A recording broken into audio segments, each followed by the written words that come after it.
Hello everyone, welcome to tax smooth. इस video में हम डिस्कस करेंगे कि एक नॉन रेजिडेंट इंडियंस किस तरीके से अपनी इनकम टैक्स की रिटर्न को फाइल कर सकते हैं इंडिया में। अब एक क्वेश्चन माइंड में आता है कि क्या एनआरआई को भी इंडिया में रिटर्न फाइल करना कंपलसरी होता है। तो इसके बारे में मैं आपको बता दूं कि एक एनआरआई के लिए इंडिया में रिटर्न फाइल करना कंपलसरी है अगर उसकी इंडिया से जो इनकम हो रही है वो मिनिमम टैक्सेबल लिमिट से ज़्यादा हो रही है। तो यहाँ पे मिनिमम टैक्सेबल लिमिट अगर हम असेसमेंट ईयर 2024-25 के बारे में बात करें तो आती है आपकी ऑल टैक्स रिजीम में 2.5 lakh and due tax regime में 3 लाख।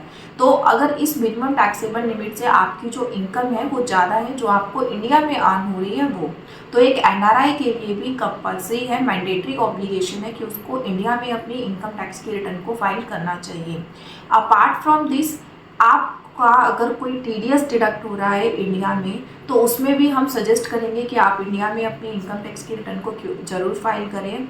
ऑल्दो आपकी टैक्स की जो वैल्यू है, जो आपकी इनकम की जो वैल्यू है वो टैक्सेबल लिमिट से कम हो, क्योंकि जब तक आप अपनी इनकम टैक्स की रिटर्न को फाइल नहीं करेंगे जो आपका टीडीएस डिडक्ट हुआ है वो आप एज अ रिफंड क्लेम नहीं कर सकते, क्योंकि एक एनआरआई के ऊपर जो टीडीएस डिडक्शन के रेट्स होते हैं वो भी स्पेसिफिक रेट्स होते हैं जो कि नॉर्मल रेट से ज़्यादा ही होते हैं। तो आपको एक मेजर अमाउंट का टीडीएस डिडक्ट कराना होता है अगर आपको इंडिया में इनकम हो रही है। तो अगर आप उस टीडीएस को रिफंड क्लेम करना चाहते हैं तो भी आपको टैक्स रिटर्न ज़रूर फाइल करनी चाहिए इंडिया में।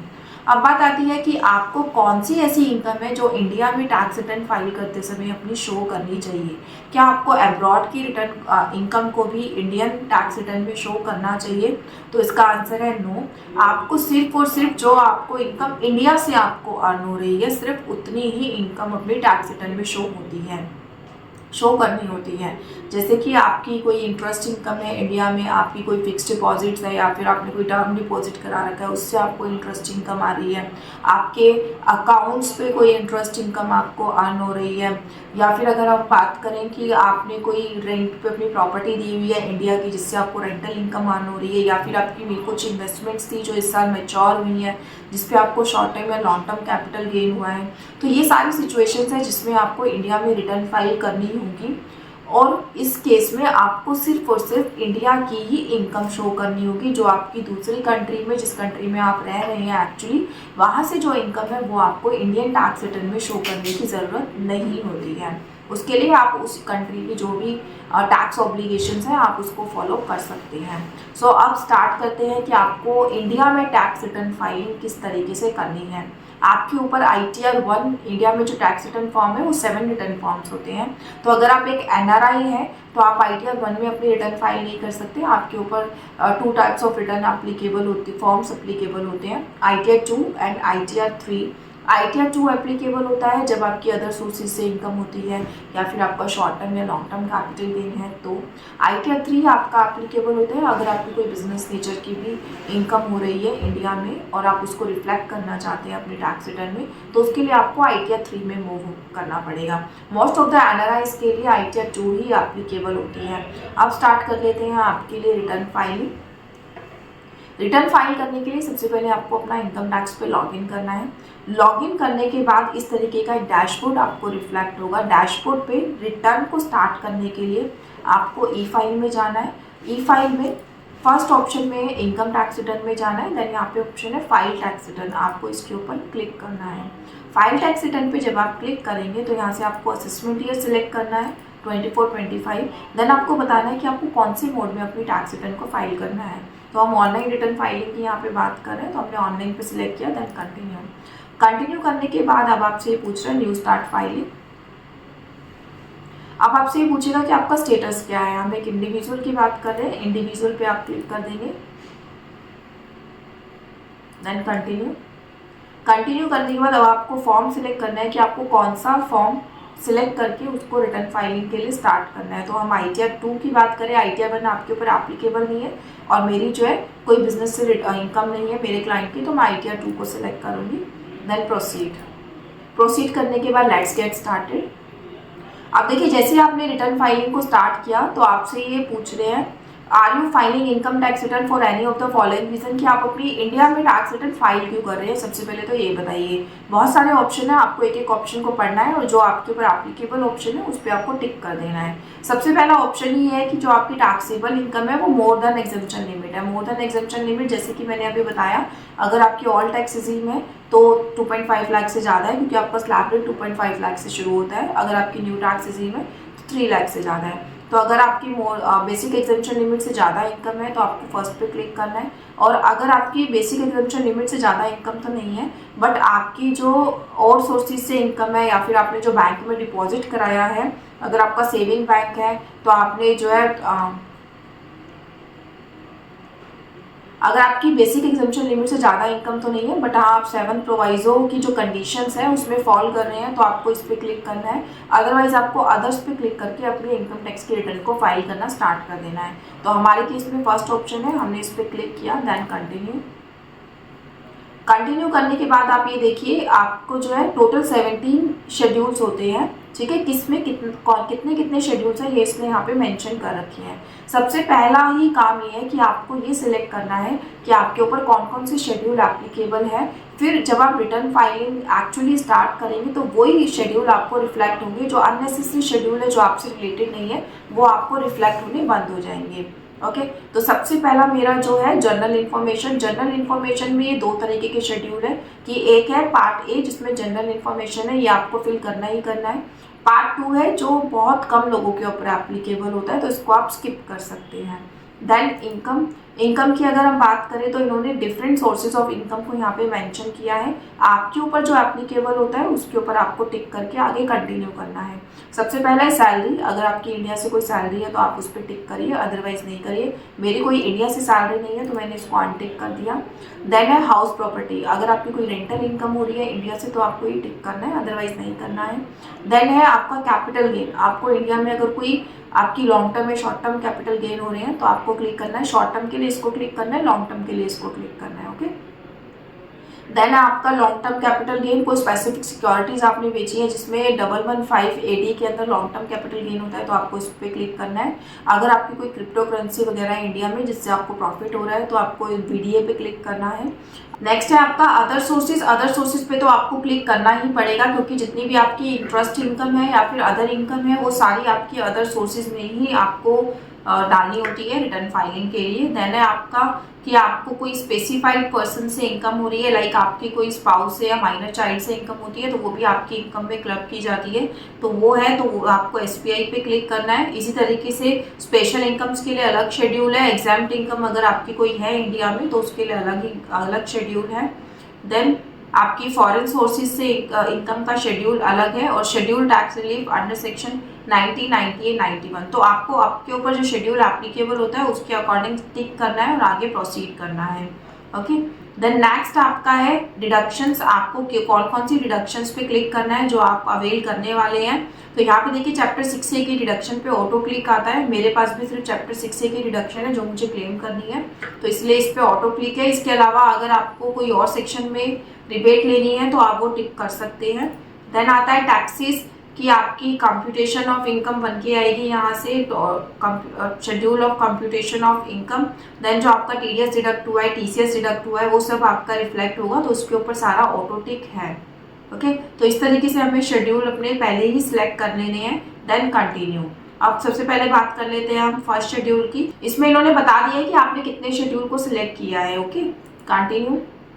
कंटिन्यू करते ही अभी आपसे पूछ रहे हैं कि आप कौन से टैक्स रिजीम में अपनी रिटर्न को फाइल करेंगे। अगर आप न्यू टैक्स रिजीम में रिटर्न फाइल करना चाहते हैं तो नो ही रहेगा क्योंकि इस साल से new tax regime default tax regime है इंडिया में। अगर आप ओल्ड टैक्स रिजीम पे रिटर्न फाइल करना चाहते हैं तो आपको येस पे क्लिक करना है। हम न्यू टैक्स रिजीम में रिटर्न को फाइल करेंगे तो हमने यहाँ पे नो पे क्लिक कर दिया है। Then continue. ओके अब आपसे ये एक एक करके क्वेश्चन पूछेगा, आपको उस पर जो भी आपके स्पेसिफिक है येस या नो करके आपको आगे कंटिन्यू करना है। Are you eligible for exemption expenditure incurred और पोस्ट ऑफ ट्रेवल। हमारी सैलरी से कोई भी इनकम नहीं है तो ये हमारे लिए रेलिवेंट नहीं है क्योंकि सारे जो सेक्शंस है वो सैलरी के बारे में बात कर रहे हैं तो हमने इसको एज इट इज रखा और कंटिन्यू कर दिया। देन ये आपसे डिडक्शंस के बारे में पूछ रहा है कि आपको कौन सी डिडक्शन को क्लेम करना है, येस नो, ATCCD, ATTTM। तो अगर मैं देखूँ तो मैंने न्यू टैक्स रिजीम में अपनी रिटर्न रिटर्न फाइल कर रही हूँ, न्यू टैक्स रेजिम में कोई भी डिडक्शन मुझे अलाउ नहीं होती है, तो यहाँ पर मैं कोई भी कॉलम फिल नहीं कर सकती। Then continue. अगर आप ओल्ड में फिल कर रहे हैं तो आप अपनी शेड्यूल यहाँ पे इनकम आप वहाँ पे अपनी डाल सकते हैं। अब हमारी रिटर्न फाइलिंग एक्चुअल में स्टार्ट हो गई है, हमने सारे शेड्यूल अपने फिल कर लिए हैं। फर्स्ट हमारा जो आया है अब जनरल इन्फॉर्मेशन, आपको अपनी जनरल इन्फॉर्मेशन यहाँ पे मेंशन करनी है, लाइक आपका पैन नंबर, नेम, एड्रेस, वो सब आपका ऑटो फिल भी आने वाला है। जो इन्फॉर्मेशन ऑटो फिल ना हो वो आप उसको डाल सकते हैं, ठीक है। ऊपर आपकी जनरल इन्फॉर्मेशन आ गई, देन आपकी contact details, then filing status. Filing status में अब आपको बताना है कि आप कौन से सेक्शन में रिटर्न को फाइल करने जा रहे हैं। अगर आप ड्यू डेट से पहले कर रहे हैं और आपकी ओरिजिनल रिटर्न है तो आपको 139(1) पे क्लिक करना है। अगर आप रिटर्न को ड्यू डेट के बाद यानी कि 31 जुलाई के बाद रिटर्न फाइल कर रहे हैं तो आपको 139(4) पे क्लिक करना है। अगर आप अपनी रिटर्न को रिवाइज कर रहे हैं तो 139(5), या फिर आप कंफर्मेशन रिक्वेस्ट के थ्रू रिटर्न को फाइल कर रहे हैं तो 119(2) भी। तो हमारी ओरिजिनल रिटर्न है, ड्यू डेट से पहले है, तो हमने फर्स्ट सेक्शन पे क्लिक किया है। नीचे वाला ये जो पोर्शन है ये नोटिस के अगेंस्ट जब हम रिटर्न फाइल करते हैं उस चीज से रिलेटेड होता है, तो इसको आपको अभी स्किप करना है। देन आपसे पूछ रहा है आपका रेजिडेंशियल स्टेटस। एक एनआरआई की रिटर्न में एक ये चीज डिफरेंट होती है नॉर्मल आईटीआर 2 फाइलिंग से। अगर आपका यहाँ पे ये पूछ रहा है कि आपका एनआरआई का स्टेटस क्या है, तो मैं नॉन रेजिडेंट हूँ, ठीक है। आप नॉन रेजिडेंट है या resident but not ordinary resident, तो हम एनआरआई की रिटर्न की फाइलिंग की बात कर रहे हैं तो हम नॉन रेजिडेंट पे क्लिक करेंगे। जैसे ही आप नॉन रेजिडेंट पे क्लिक करेंगे तो ये आपसे पूछेगा you were a non resident during the previous year, yes. अब आपसे ये पूछ रहा है कि आपकी जुडिक्शन को सिलेक्ट करने के लिए कि आप कौन सी कंट्री में अभी रह रहे हैं, तो हमारा यूएई का केस है तो हमने यूएई को यहाँ पे सिलेक्ट कर लिया। अब यहाँ पे आपसे पूछ रहा है कि आप अपनी टैक्स आइडेंटिफिकेशन नंबर डालिए। आप जिस कंट्री में रह रहे हैं अगर वहाँ पे आपका कोई टैक्स आइडेंटिफिकेशन नंबर है तो आपको वो डाल देना है, अदरवाइज आप यहाँ पे अपना पासपोर्ट नंबर भी डाल सकते हैं। बट हाँ, अगर आपका टैक्स आइडेंटिफिकेशन नंबर है तो आपको वो ही डालना है, ऐसा नहीं है कि आप पासपोर्ट नंबर डाल के फिर रिटर्न फाइलिंग को आगे स्टार्ट कर दीजिए, ठीक है। फिर उसके बाद ये आपसे पूछ रहा है कि आप कितने दिन इंडिया में रहे, total period of stay in India during the previous year. Previous year में आप कितने दिन इंडिया में रहे, ये आपसे इसलिए पूछ रहा है यहाँ पे ऐसा ये क्वेश्चन, क्योंकि अगर आप 182 डेज से ज्यादा इंडिया में रहते हैं तो आप नॉन रेजिडेंट नहीं कहलाते। 182 डेज से कम ही होना चाहिए आपका इंडिया में रेजिडेंस। तो इसलिए उस पीरियड को एक बार क्रॉस चेक करने के लिए आपसे पूरी डिटेलिंग में सब कुछ पूछ रहा है कि आप इंडिया में प्रीवियस ईयर कितने दिन इंडिया में रहे। तो मेरे केस में कोई भी पीरियड नहीं है, लाइक मेरा जो क्लाइंट है उसने इंडिया में विजिट नहीं किया 2023-24 फाइनेंशियल ईयर में। फिर उसके बाद ये पूछ रहा है कि प्रीवियस 4 ईयर्स में आप कितनी बार इंडिया में विजिट करने आए, कितनी बार आप इंडिया में रहे। तो यहाँ पे जो मेरे नंबर ऑफ डेज है वो है 35, वो मैंने यहाँ पे डाल दिया।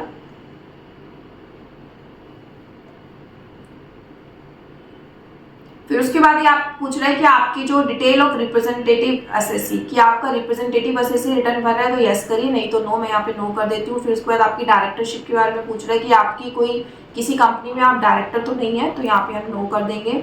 देन ये आपसे पूछ रहा है कि detail of unlisted equity share, have you had unlisted equity share at any time during the previous year. आपने प्रीवियस ईयर यानी कि फाइनेंशियल ईयर 2023-24 में कोई अनलिस्टेड शेयर्स तो होल्ड ही कर रखे थे ना, तो मेरे केस में नो है तो हमने यहाँ पे नो कर दिया। देन ये आपसे बैंक की डिटेल पूछता है, आपकी जो इंडिया में बैंक्स है उनकी आपको डिटेल यहाँ पे डालनी होती है, जितने भी बैंक्स है सबकी आपको डिटेल डालनी है यहाँ पे, ठीक है। Then confirm. नेक्स्ट शेड्यूल है आपका सैलरी का शेड्यूल। मेरे क्लाइंट की कोई सैलरी की इनकम नहीं है, अगर आपके केस में सैलरी की इनकम हो तो जस्ट आपको इस शेड्यूल को खोलना है और सैलरी की इनकम यहाँ पे डाल देनी है। ये जो सैलरी की इनकम है ये आपकी ऑटो फिल भी आएगी आपकी 26 ईयर्स और AIS TIS से। अभी मैंने 26 ईयर्स और AIS TIS के बारे में नहीं बताया है, अभी मैं आपको बताऊंगी कि कैसे आपको उसको डाउनलोड करना है और कैसे आपको वहाँ से इनकम अपनी मैच करनी है। तो मेरी सैलरी की इनकम नहीं है इसलिए मैंने इसको शेड्यूल को नहीं खोला है। देन ये आपसे पूछ रहा है कि अगर आपका लॉन्ग टर्म कैपिटल गेन है कोई तो आपको यहाँ डालना है, ठीक है। तो हमारा लॉन्ग टर्म कैपिटल गेन है तो नहीं, बट मैं आपको बता देती हूँ आपको किस तरीके से इस शेड्यूल को फिल करना है। आपको यहाँ क्लिक करना है। क्लिक करने के बाद अगर आप अपनी प्रॉपर एक्सेल शीट बना के अपलोड करना चाहते हैं तो आप वो कर सकते हैं। यहाँ पे दिया हुआ है CSV टेम्पलेट आपको मिलेगा, उसको फिल करके आपको दोबारा अपलोड करना पड़ेगा, या फिर आप मैनुअली भी डिटेल यहाँ पे फिल कर सकते हैं अगर नंबर ऑफ डिटेल्स आपकी ज़्यादा नहीं है तो। मैनुअली डिटेल के लिए आपको यहाँ पे सिलेक्ट करना है कि आपका जो शेयर है वो आपने कब परचेज किया था, 2018 से पहले या 2018 के बाद। फिर उसके बाद आपको शेयर का ISIN कोड जो है यहाँ पे डालना होता है, ठीक है। नेम ऑफ शेयर और यूनिट जो है वो आपको डालनी है, कितने शेयर्स आपने सेल करे हैं वो आपको डालना है, शेयर्स का सेलिंग प्राइस आपको डालना है, कॉस्ट प्राइस डालना है, और उस शेयर की मार्केट वैल्यू क्या थी 2018 31 जनवरी 2018 में वो आपको डालनी है। ये जो डेट है, ग्रैंडफादरिंग के रूल आए थे उसके बाद ये डेट डिसाइड की गई थी। तो ये सब आपको इन्फॉर्मेशन यहाँ पे डालनी है। अगर आपने कोई एक्सपेंडिचर किया है तो वो भी आपको इसमें डालना है। फुल वैल्यू ऑफ कंसिडरेशन, जो आपको टोटल वैल्यू मिली उस शेयर की, वो यहाँ पे आ जाएगी। यहाँ से आप ऐड कर देंगे। इसी तरीके से 2-3 अगर शेयर्स में आपने डील किया है, सेल किया है, तो आप 1 बाय 1 वो इन्फॉर्मेशन यहाँ फिल कर सकते हैं, ठीक है। मेरे केस में नहीं थी ये कोई इन्फॉर्मेशन, तो इसलिए मैं यहाँ पे नहीं डाल रही। नेक्स्ट जो शेड्यूल है आपका वो है इनकम फ्रॉम अदर सोर्स। जो इनकम ऑफ अदर सोर्स का शेड्यूल है, इसको फिल करने से पहले इसमें देखिए कुछ इन्फॉर्मेशन हमारी ऑटो फिल भी आ रही है। ये ऑटो फिल कहाँ से आती है इन्फॉर्मेशन, आपकी 26 ईयर्स AIS GST ये इन्फॉर्मेशन जो है ऑटो फेच कर ली जाती है। तो इस इन्फॉर्मेशन को फिल करने से पहले मैं आपको बता देती हूँ कि आप अपना 26 ईयर्स AIS GST कहाँ से आपको डाउनलोड करना है, और वो डाउनलोड करके आपको अपने पास रखना है। वहाँ से इन्फॉर्मेशन आपको क्रॉस चेक करनी है जब भी आप रिटर्न को फाइल करें तब। उसके लिए आप ई फाइल में जाएंगे। ई फाइल में जाकर आपको इनकम टैक्स रिटर्न में जाना है। इनकम टैक्स रिटर्न में देखिए view form 26 AS, view form AIS, ये 2 ऑप्शन आपको आ रहे हैं। इन 2 पे आप क्लिक करके अपना 26 AS और AIS GS जो है डाउनलोड कर सकते हैं। तो व्यू फॉर्म 26 AS पे हमने क्लिक किया तो ये वेबसाइट आपकी ओपन हो गई 26 AS की। यहाँ पे आप क्लिक करेंगे, असेसमेंट ईयर सिलेक्ट करेंगे, ठीक है। यहाँ से आप देख सकते हैं और यहाँ से आप डाउनलोड कर लेंगे उसको।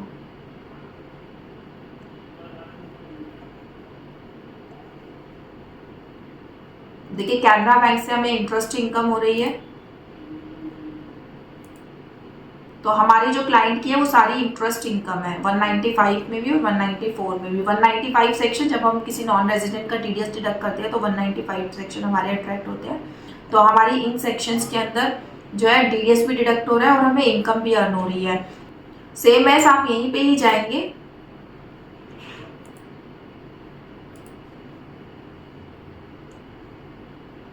यहाँ से आप अपना AIS TIS देख सकते हैं।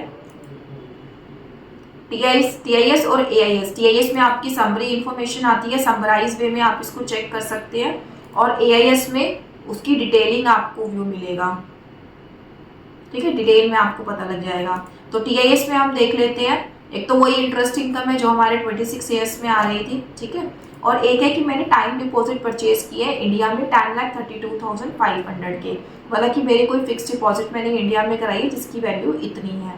तो ये सब इन्फॉर्मेशन आपको TIS और AIS से मिल जाएगी। TIS और AIS में और भी ज़्यादा डिटेल्ड इन्फॉर्मेशन होती है एज कम्पेयर टू 26 ईयर्स।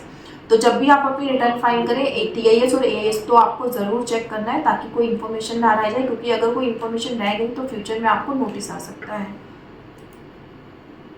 तो अब यहाँ पे देखिए मेरी जो इंटरेस्ट इनकम है वो ऑटो फिल आ रही है यहाँ पे 72,184। जस्ट मुझे इस इंटरेस्ट इनकम को अपने AIS TIS से मैच कर लेना है कि वो मैच हो रही है या नहीं हो रही है। तो मेरी जो इंटरेस्ट इनकम है, तो इसमें भी अगर आप इन सबको ऐड करेंगे तो मेरी 72,000 आएगी। ये तीनों ऊपर की इनकम तीनों ही मेरी इंटरेस्ट इनकम है और उतनी मेरी ऑटो फीड आ रही है। जो एक लास्ट इन्फॉर्मेशन है वो जस्ट एक इन्फॉर्मेटिव है कि आपने इतने अमाउंट की जो है फिक्स डिपॉजिट कराए हैं क्लाइंट ने। तो इसको हमें कहीं पे इनकम टैक्स की रिटर्न में डालने की ज़रूरत नहीं होती, क्योंकि ये हमारी इनकम नहीं है। फ्यूचर में इसके ऊपर हमें इनकम अर्न होगी, लाइक इंटरेस्ट हमें मिलेगा, वो हम डालेंगे, बट अभी हमें इसको शो करने की ज़रूरत नहीं है। तो ये हमने डाल दिया।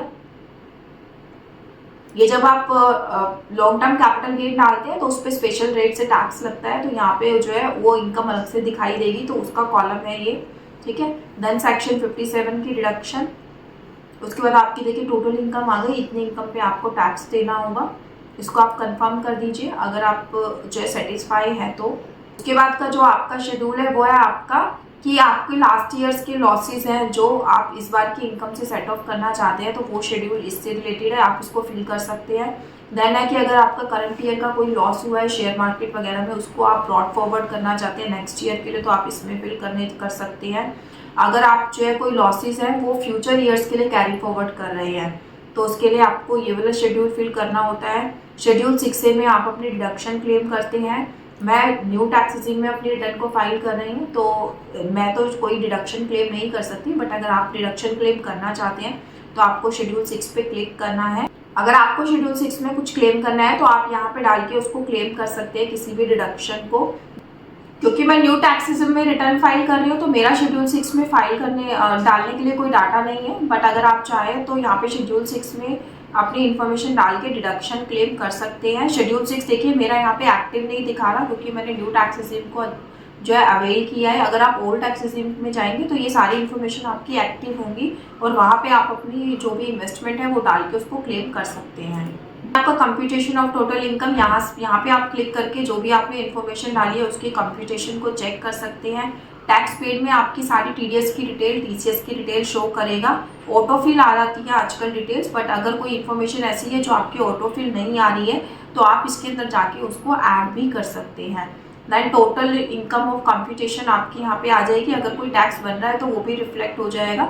अगर आपका कोई रिफंड है तो वो भी यहाँ पे ऑटो शो होने लगेगा कि कितना आपका रिफंड बन रहा है या फिर कितना आपका टैक्स बन रहा है। अगर आपका रिफंड बन रहा हो तो जिस अकाउंट में आपको रिफंड चाहिए उस अकाउंट को वैलिडेट करना मत भूलिएगा।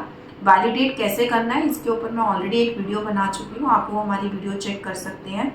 ये सारे जो शेड्यूल है ये फिल करने के बाद, सेटिस्फाई होने के बाद ये जो ऑप्शन है आपका ये एक्टिव नजर आने लगेगा आपको। यहाँ से आपको प्रोसीड टू वेरिफिकेशन करना है, प्रीव्यू देखना है और रिटर्न को अपलोड कर देना है। रिटर्न को अपलोड करने के बाद आपको 30 डेज के अंदर अंदर रिटर्न को वेरीफाई ज़रूर करना है। अगर आप अपनी रिटर्न को वेरीफाई नहीं करेंगे तो आपकी रिटर्न जो है इनवैलिडेट हो जाएगी। तो इस तरीके से आप एक NRI की रिटर्न को फाइल कर सकते हैं और जो भी उनका TDS डिडक्ट हुआ है उसको एज अ रिफंड क्लेम कर सकते हैं। Thank you so much for watching this video. अगर आपको वीडियो पसंद आया तो वीडियो को लाइक और चैनल को सब्सक्राइब जरूर कर दिएगा। और अगर आपका किसी भी तरीके की कोई क्वेरी है तो आप हमें कमेंट बॉक्स में डाल के पूछ सकते हैं। आपकी सभी क्वेरीज के आंसर जो है दिए जाएंगे। Thanks a lot.